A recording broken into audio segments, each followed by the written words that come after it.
Good morning students. Welcome in the next lecture of Pharmaceutics 1. We are discussing the chapter mixing and homogenization. In this chapter we have already discussed the basics of mixing. What is mixing mechanism, objective of mixing, type of mixture. Then we have discussed powder mixing in detail. After that we have discussed the mixing of liquid. Now we are going to start the third topic, that is mixing of semi-solids. Semi means half solid. ठीक है, जो ऐसी आपकी formulation जिनमें कुछ properties solid की हैं, कुछ प्रॉपर्टीज लिक्विड की हैं, उनको हम सेमी सॉलिड बोलते हैं। जैसे ऑइंटमेंट्स हैं, क्रीम्स हैं, ठीक है।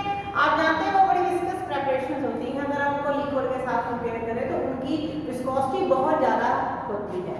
तो अगर हमने किसी ऑइंटमेंट के अंदर ड्रग को मिक्स करना है तो आपको बहुत ज़्यादा वहाँ पे मशीन चाहिए, बहुत स्ट्रॉन्ग मशीन चाहिए, जिसकी हाई मैकेनिकल स्ट्रेंथ चाहिए, बहुत हैवी कंस्ट्रक्शन चाहिए, ऐसी मशीन चाहिए क्योंकि वो बहुत गाढ़ा, बिल्कुल आप वैसे आप इमेजिन करिए जैसे बेकिंग इंडस्ट्री है, वहाँ पे आटे को गूंदा जाता है, मैदे को गूंदा जाता है, डो बनाया जाता है, बिल्कुल वैसे ही प्रोसेस होती है।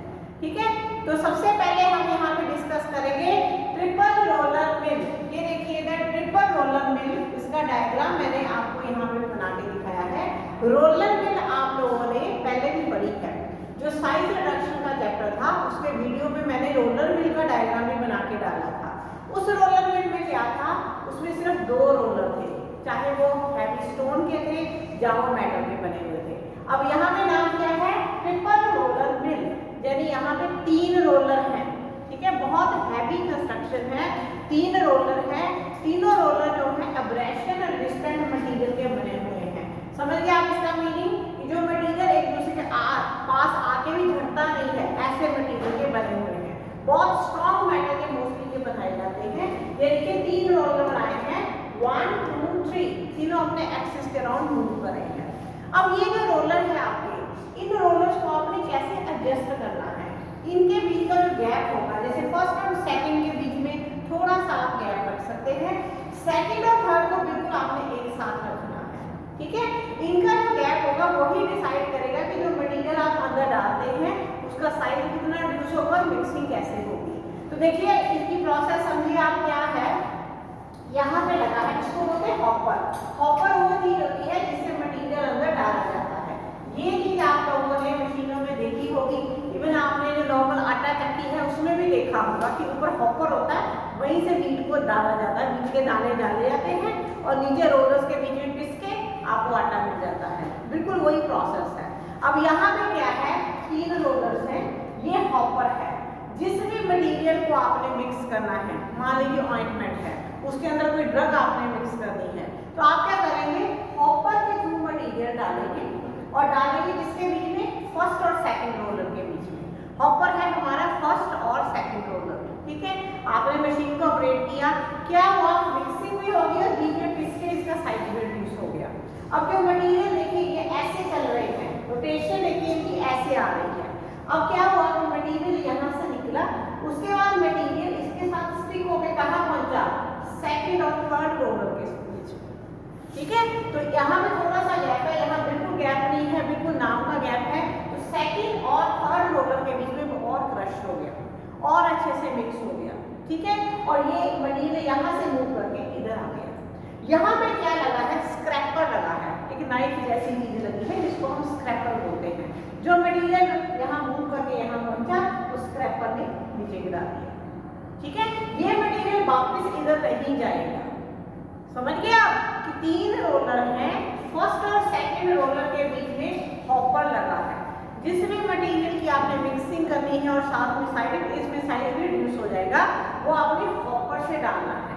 दोनों रोलर ऐसे चल रहे हैं, ठीक है, अपने एक्सिस के अराउंड। जब वो चल रहे हैं तो जब यहाँ पे मटेरियल बीच में आया, मिक्स हुआ मटेरियल इसके साथ, क्योंकि सेमी सॉलिड है तो स्टिक करेगा, तो इस रोलर के साथ वो मटेरियल स्टिक हो गया, मूव करके इधर को आ गया।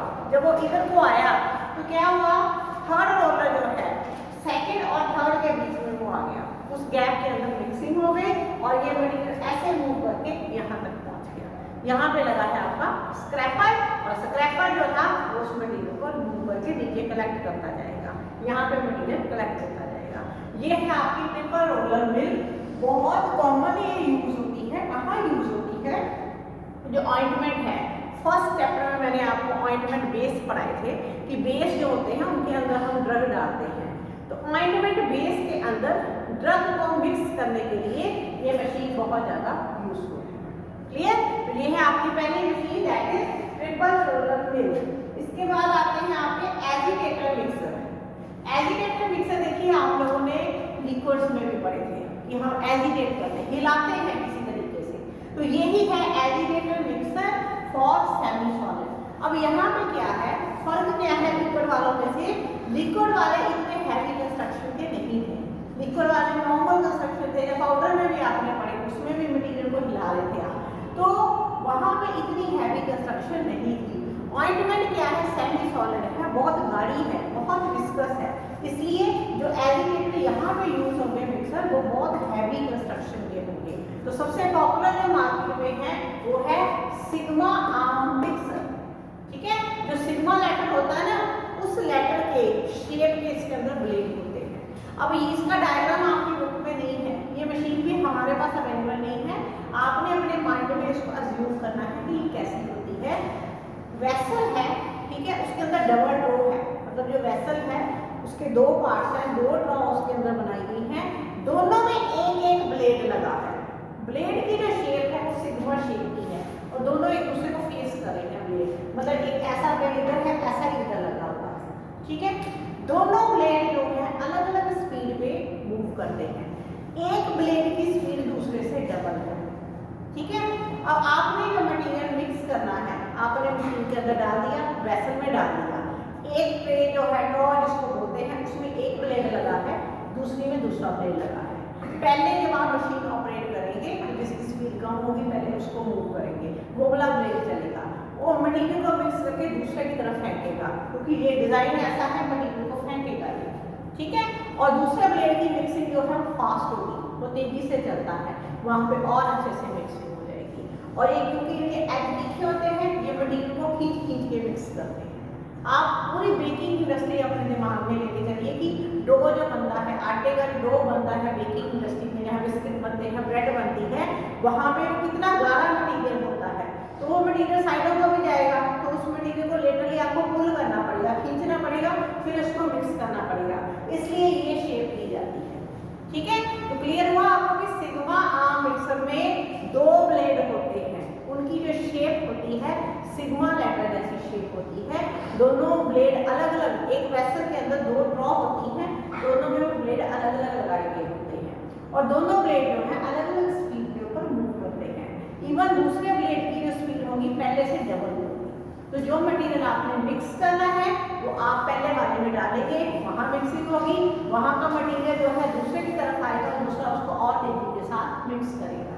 ठीक है, जो इनकी शेप होती है और इनकी जो स्पीड होती है उसकी वजह से मटेरियल की एंड टू एंड मूवमेंट होती रहती है और सारा मटेरियल अच्छे से मिक्स होता रहता है। इनमें प्रॉब्लम क्या आती है, अगर आप खुद भी जब आप बनाएंगे तो आप भी देखेंगे कि जब ऑइंटमेंट वगैरह बनाते हैं प्रॉब्लम एक ही आती है, एयर अंदर चली जाती है, एयर एंड ट्रैप हो जाती है। ठीक है, एयर के बबल्स, ये चीज़ आप कई बार देख भी सकते हैं। आप लोगों ने नोटिस की होगी कि कई बार हम जैसे ऑइंटमेंट की ट्यूब है, तो ऑइंटमेंट की ट्यूब आप प्रेस करते हैं, कुछ भी बाहर नहीं आता। ठीक है, उसके बाद जब आप थोड़ा जोर से प्रेस करते हैं तो बहुत ज़्यादा ऑइंटमेंट बाहर आ जाती है। ऐसा क्यों होता है? ऑइंटमेंट की ट्यूब के अंदर एयर चली गई होती है, तो एयर का गैप आ जाता है जिसकी वजह से पहले ऑइंटमेंट बाहर नहीं आई होती। तो एयर ऐसी जगह पे मिक्सिंग के टाइम पे, फिलिंग के टाइम पे ट्रैप हो जाती है। इसलिए इन मशीनों को हम अगर अंडर प्रेशर ऑपरेट करेंगे तो एयर जो है इन मशीनों में नहीं आती है। ये मशीन अब कहाँ यूज होती है? ये मोस्टली बेकिंग इंडस्ट्री में, जहाँ आपके बिस्किट, ब्रेड ये सारी चीज़ें बनती हैं, वहाँ ये मशीन यूज होती है। और फार्मास्यूटिकल इंडस्ट्री में कहाँ यूज होती है? ये मशीन जो यूज होती है टैबलेट सेक्शन में यूज होती है, जब आपने ग्रेन्यूल्स बनाने होते हैं बाय वेट ग्रेनुलेशन मेथड। तो ये पूरा मेथड आप लोग पढ़ोगे जब आप टैबलेट का चैप्टर पढ़ोगे, वहाँ पे ये मशीन यूज होती है। और इसके अलावा ऑइंटमेंट बेस के अंदर ड्रग को मिक्स करने के लिए भी ये मशीन यूज होती है। ठीक है, ये होगी आपकी सेकंड। थर्ड है प्लैनेटरी मिक्सर।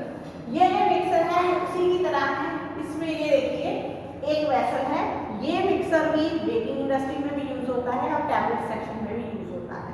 टैबलेट होते हैं काफ़ी सारे, उनके अंदर लिक्विड डाल के मिक्स करके डो बनाया जाता है। तो वही चीज़ यहाँ पे है कि ये देखिए, ये है हमारी वेसल, मेटल की बनी हुई वेसल, इसके अंदर ये लगे हैं ब्लेड। ब्लेड क्या काम करें? मिक्सिंग का काम करेंगे। आपके घरों में ये मिक्सी है ना, जिसमें आप वेट ग्राइंडुलेशन करते हैं, वेट ग्राइंडिंग करते हैं ना, वेट ग्राइंडिंग, जैसे गीली दाल को पीसना है, ठीक है, वो क्या है? वेट ग्राइंडिंग है। जहाँ आपने देखा है कि फूड प्रोसेसर आ रहे हैं आटा गूंदने के लिए, ये वही चीज है कि पाउडर डाल दिया, पानी डाल दिया और ऊपर से फूड प्रोसेसर चला दिया, उसके ब्लेड से आटा गूंद जाता है। यही चीज है ना, उसी का आप इलेबोरेटेड साइज में देख लीजिए, ये बड़े बड़ी है, बस चीज वही है। ये ब्लेड लगे अंदर, ये वेसल है। अब आपने क्या करना है? जिस मटेरियल को मिक्स करना है उसको आपने वेसल में डाल देना है। वेसल में आप डालेंगे कैसे? आप क्या करेंगे? गियर को ऊपर कर लेंगे, वेसल को नीचे कर लेंगे, ठीक है। दो तरीके हैं, या तो आप गियर को ऊपर कर लेंगे, वेसल बाहर निकल आएगी, ठीक है। इस तरीके से मटेरियल अंदर आप डाल देंगे, ब्लेड को आप क्या मशीन को ऑपरेट करेंगे क्या? वो गियर मूव करेगा, उसके साथ ब्लेड चलनी शुरू हो जाएगी। ब्लेड क्या करेंगे? मटेरियल को अच्छे से मिक्स कर देते हैं, साइडों से खींच के भी ब्लेड जो है मटेरियल को अच्छे से मिक्स कर लेते हैं।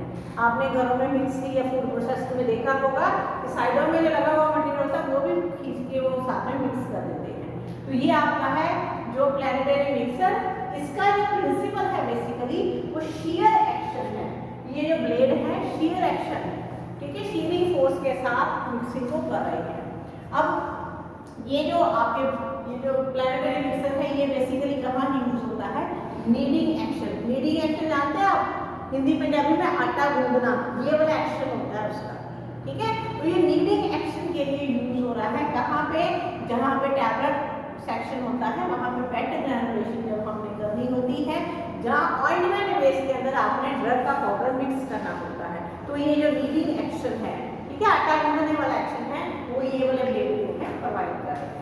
तो ये है आपकी सेमी सॉलिड की मिक्सिंग, कि जहाँ पे सेमी सॉलिड्स के अंदर ड्रग आपने मिक्स करनी है, जहाँ आपने टैबलेट में ग्रेजुएशन सेक्शन में ड्रग को मिक्स करना है, ठीक है। इसके बाद आपका जो नेक्स्ट टॉपिक आ रहा है होमोजेनाइजेशन। होमो मीन्स एक जैसा, यूनिफॉर्म, ठीक है। होमोजेनाइजेशन जो वर्ड है इसका अगर हम इसकी डेफिनेशन इस प्रोसेस की करें तो इसकी प्रोसेस की डेफिनेशन क्या है? It is the process of preparing fine emulsion from coarse emulsion. Coarse means rough, fine means बहुत ही fine, ठीक है। coarse emulsion से जब आपने fine emulsion बनानी है, उस प्रोसेस को हम कहते हैं homogenization। सारे जो उसके ग्लोब्यूल्स हैं एक जैसे हो जाए। कैसे करनी है? By converting large globules into small globules। जैसे आपकी जो सेकेंड ईयर है आजकल लैब में इमर्शन बना रही है, तो इमर्शन जब बना रही है तो वो जो बना रहे हैं नो डाउट बड़ी अच्छी बन रही है, पर उतनी वाइट नहीं बन रही है जितनी बननी चाहिए, बिल्कुल मिल्क जैसी बननी चाहिए। Milk is the ideal example of immersion, ठीक है। क्यों? क्योंकि थोड़ा बहुत ग्लोब्यूल का जो साइज है वो बड़ा रह जाता है, आप हाथ से ट्रिट्यूरेट कर रहे हैं। तो आप क्या करें? जब बना लें इमर्शन, उसको किसी मशीन में से जब आप निकालेंगे होमोजेनाइजेशन में से, तो जो बड़े ग्लोब्यूल्स हैं वो छोटे में कन्वर्ट हो जाएंगे। तो उससे क्या होगा? आपकी इमर्शन और भी वाइट बनेगी और भी अच्छी बनेगी। इस प्रोसेस को कहते हैं homogenisation, process of converting coarse emulsion into fine emulsion, ठीक है। और इसका प्रिंसिपल क्या होता है कि हम लार्ज ग्लोब्यूल जो होते हैं उनको जो स्मॉल ग्लोब्यूल्स में कन्वर्ट करते हैं। कैसे कन्वर्ट करते हैं? उनको हम किसी नैरो ऑरिफाइस, मतलब किसी बारीक से छेद में से निकालते हैं, ऊपर से प्रेशर अप्लाई करते हैं, अपने आप ग्लोब्यूल जो है टूट जाता है और स्मॉल ग्लोब्यूल में कन्वर्ट हो जाता है। ये है इसका प्रिंसिपल, ठीक है। इसमें जो फर्स्ट मशीन आती है होमोजेनाइजर, हैंड होमोजेनाइजर, इसके लिए जो मशीनें यूज होती है उनको होमोजेनाइजर बोलते हैं। First machine is hand homogeniser. मैंने बोर्ड पर डायग्राम नहीं बनाया है, मशीन रूम में हमारे लिए मशीन पड़ी है, तो हम अभी उसको ऑपरेट करके देख लेंगे, ठीक है। तो आपकी बुक में जो डायग्राम है आप उसको देख सकते हैं। बहुत ही सिंपल इसकी फंक्शनिंग है। इसमें क्या है? ऊपर है हॉपर, ठीक है जी। आपने जो भी इमर्शन बनाई है उसको हॉपर में डालिए और हैंडल से प्रेस करिए, ठीक है। साइड में हैंडल दिया गया है और बीच में एक नैरो ऑरिफाइस है। जब आप हॉपर से इमर्शन डालते हैं, इमर्शन का जो ग्लोब्यूल है, आपकी बुक में डायग्राम दिया गया है, आप बुक को देखिए ध्यान से। आपने हॉपर में डाला, जब उस नैरो ऑरिफाइस में से निकला, ठीक है, तो क्या हुआ, इमर्शन का जो ग्लोब्यूल का साइज था कम हो गया, ग्लोब्यूल टूट गया। वो जब आपने उसको हैंडल को प्रेस किया, ग्लोब्यूल नैरो ऑरिफाइस में से निकला, ग्लोब्यूल टूट के लार्ज ग्लोब्यूल जो था वो स्मॉल ग्लोब्यूल के अंदर कन्वर्ट हो गया। तो ऐसे आपको कोर्स इमर्शन को आपने फाइन इमर्शन में कन्वर्ट कर दिया। बहुत ही सिंपल कंस्ट्रक्शन, सिंपल इसकी वर्किंग। इसमें सिंपल ऊपर हॉपर है, साइड में हैंडल लगा है, हैंडल की अप एंड डाउन मूवमेंट आपने करनी है। हॉपर में से इमर्शन डाली, इमर्शन पहुंची एक वेल्व में, इनलेट वेल्व लगा है, आपने हैंडल को प्रेस किया, वहां जो छोटा सा अंदर छेद है उस छेद में से, अपर्चर में से इमर्शन पास होनी शुरू हुई। जब आपने प्रेस किया तो क्या हुआ, वो जो लार्ज ग्लोब्यूल था स्मॉल में कन्वर्ट हो गया। तो इस तरीके से आपकी जो कोर्स इमर्शन है वो फाइन में कन्वर्ट होगी। तो ये हो गया आपका हैंड होमोजेनाइजर। अभी हम इसको फंक्शनिंग करके इसकी देख लेंगे, ठीक है। सेकंड है आपका सिल्वर्सन मिक्सर होमोजेनाइजर। साइंटिस्ट के नाम में इसका नाम है, इसकी कंस्ट्रक्शन आपके सामने है। ये इसकी इलेक्ट्रिकल मोटर है, ठीक है, सिल्वर्सन मिक्सर होमोजेनाइजर की ये है इलेक्ट्रिक मोटर, ठीक है। ये कैसे खड़ा कैसे है, ये देखिए, इसमें ये शाफ्ट लगी है, इस शाफ्ट के साथ ये मोटर अटैच है, साइडों में स्टैंड है और नीचे क्या लगा है, इमर्सिफायर हेड। इमर्सिफायर हेड क्या है, बेसिकली इसमें कुछ नहीं है, स्टेनलेस स्टील की सील है, जाली है, छन्नी है, ठीक है। और ये आपकी शाफ्ट है, इस साइड में स्टैंड है, पूरा है इलेक्ट्रिकल मोटर। अब ये कैसे काम करता है, इसकी फायदा क्या है इसका, कि इसको इमर्सिफायर हेड को आप वेसल के अंदर प्लेस कर सकते हो, यानी जिस भी कंटेनर में आपकी इमर्शन पड़ी है, मान लो किसी ड्रम में पड़ी है, उस ड्रम के अंदर आप इसको खड़ा कर सकते हो, स्टैंड के साथ है, ये आराम से खड़ा हो जाएगा। जब आप इसको चलाते हो तो क्या होता है कि ये जो आपकी इमर्शन के ग्लोब्यूल्स होते हैं, इमर्सिफायर हेड के अंदर जो छेद होते हैं, छन्नी होती है, उसमें से सक होते हैं और अंदर चले जाते हैं और फिर ये ऐसे ही बाहर निकलते हैं, मतलब उन छेद में से अंदर जा रहे हैं, बाहर निकल रहे हैं। इस प्रोसेस में क्या हो रहा है, उनका साइज रिड्यूस होता जा रहा है। तो आपकी जो कोर्स इमर्शन है जिसमें लार्ज ग्लोब्यूल्स है वो फाइन इमर्शन में कन्वर्ट होते जा रहे हैं, ग्लोब्यूल लार्ज से स्मॉल में कन्वर्ट होते जा रहे हैं, ठीक है। कि जो भी ड्रम है जिसमें इमर्शन बनाई आपने, उसके अंदर आपने इसको खड़ा कर दिया, इसको आपने ऑपरेट किया, ठीक है। तो ये आपने जब ऑपरेट किया तो आपका इमर्सिफायर हेड जब मूव करना स्टार्ट हुआ, जब ये मूव किया तो जो ग्लोब्यूल्स थे वो इसके अंदर सक हो गए, ये जो शेड है, अपर्चर है, उनमें से पास होने स्टार्ट हो गए, बाहर निकलना स्टार्ट हुआ। इस तरीके से जब मूवमेंट हुई तो क्या हुआ, जो इनका साइज था ग्लोब्यूल्स का वो रिड्यूस होना स्टार्ट हो गया। ये चीज आप ब्लेंडर के केस में भी देख सकते हैं, घरों में जो आप ब्लेंडर यूज करते हैं वो इसी से मिलता जुलता है, ठीक है। तो ये है आपका सिल्वर्सन मिक्सर होमोजेनाइजर। उसके बाद लास्ट आता है आपका कोलॉइडल मिल। इसको आप वेरी इंपॉर्टेंट लिख करिए, ये पेपर में बहुत ज्यादा आती है। कोलॉइडल मिल मोस्ट इंपॉर्टेंट है इस चैप्टर में। कोलॉइडल मिल में क्या है, शीयरिंग फोर्स के साथ जो है पार्टिकल्स का साइज रिड्यूस होता है, ग्लोब्यूल का साइज रिड्यूस होता है, शीयर फोर्स रगड़ के साथ, ठीक है। कैसे होता है ये देखिए, डायग्राम इसका बहुत सिंपल, इसमें दो चीजें हैं, एक है स्टेटर, एक है रोटर। अब नाम से आपको समझ में आ जाना चाहिए। स्टेटर का मतलब क्या है, जो स्टेशनरी है, जो सरफेस मूव नहीं कर रही है। रोटर का मतलब क्या है, जो सरफेस रोटेट कर रही है, ठीक है। तो ये देखिए डायग्राम में क्या है, ऊपर बनाया गया है हॉपर जिसमें से आपको चीज डालते हैं, यहाँ पे है एक सरफेस स्टेटर और यहाँ पे है रोटर। आपने जो भी लिक्विड बनाई इमर्शन, आपने यहाँ पे हॉपर से डाली, जब हॉपर से आपने डाली तो क्या हुआ, रोटर मूव कर रहा है, रोटर मूव कर रहा है, उसको घुमा रहा है उस इमर्शन को। रोटर और स्टेटर के बीच में आपने बहुत कम गैप दिया है, फिर कुछ सरफेसेस एक दूसरे के पास है, तो इमर्शन नीचे आती है, दोनों सरफेस के बीच में क्रश होती है और इधर से आउटलेट से बाहर हो जाती है, ठीक है। ये जो गैप आपने दिया है, ये देखिए कितना कम गैप है, 0.002 से लेके 0.03 इंच तक का गैप है, इतना कम गैप है दोनों सरफेसेस के बीच में, ठीक है। तो इससे क्या होता है कि जो आपकी इमर्शन होती है या सस्पेंशन भी होती है, उनको भी आप इसमें से पास कर सकते हैं, तो उनका ग्लोब्यूल साइज या पार्टिकल साइज रिड्यूस हो जाता है।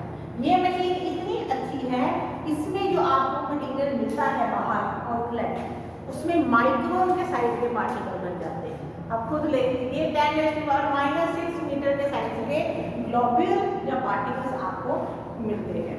ठीक है, तो ये है आपकी कॉइडल मिल, सिंपल कंस्ट्रक्शन, ऊपर हॉपर है, नीचे सेंटेटेड रोटर और फिर स्टेटर। ठीक है, स्टेशनरी जो है वो स्टेटर है, वो मूव नहीं कर रहा। मूव क्या कर रहा है? रोटर गोल गोल मूव कर रहा है। मटीरियल आपने डाला स्टेटर रोटर के बीच में, वो मूव किया, उसका साइज जो है रिड्यूस हो गया, आउटलेट से आपने कलेक्ट कर लिया। और इसका एडवांटेज क्या है? इसमें पार्टिकल का जो साइज है वो माइक्रोन्स में आपको मिलता है। इसीलिए फार्मास्यूटिकल इंडस्ट्री में सबसे ज़्यादा ये यूज होती है कॉइडल। ठीक है, तो इसके साथ आपका ये जो होमोजेनाइजेशन का टॉपिक भी खत्म होता है। मान लीजिए पेपर में आपको ये टॉपिक आता है होमोजेनाइजेशन, तो आपको